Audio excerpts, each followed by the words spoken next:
कभी कभी हमें यह भी खोज करनी पड़ती है कि मेरी क्षमताएं क्या हैं, मेरा एप्टीट्यूड क्या है, या मेरी कैपेबिलिटीज क्या हैं। कई बार ऐसा होता है ना कि हमें अपनी कैपेबिलिटीज नहीं पता होती हैं।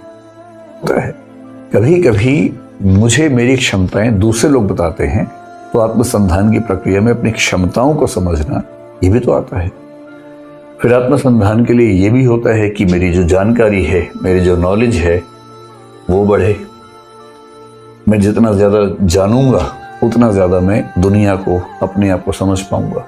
ये सब आत्मसंधान है। अपनी क्षमताओं को समझना, अपनी रुचियों को समझना, अपने जीवन के उद्देश्य को समझना, अपनी ज़रूरतों को समझना, ये समझना कि क्या मेरी ज़रूरत नहीं है, किस चीज़ के पीछे मुझे नहीं पड़ना चाहिए, मेरा पर्पस क्या है, मुझे किन किन चीज़ों के लिए प्रयास करना है, किन चीज़ों में अपनी ऊर्जा व्यर्थ नहीं करनी है। और फिर ये कि इस पूरे ब्रह्मांड में, इस पूरे संसार में मेरी उपस्थिति का मतलब क्या है।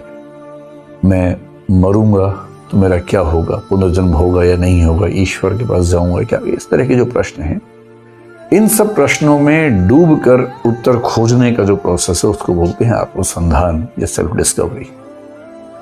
दुनिया में जितने महान लोग हैं, देखिए, जो सांसारिक चीजों में उलझे रह गए वो सांसारिक व्यक्ति हैं।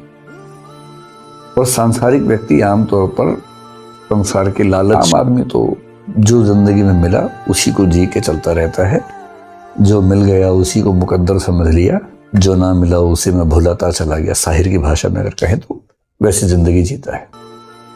आत्मसंधान की कोशिश कौन करता है? जिसके अंदर भूख होती है एक बेहतर व्यक्ति बनने की, अपने जीवन का अर्थ तलाशने की। जितने दार्शनिक हैं, जितने महान वैज्ञानिक हैं, जितने महान संत हैं, वो सब उस प्रक्रिया से गुजरे हैं।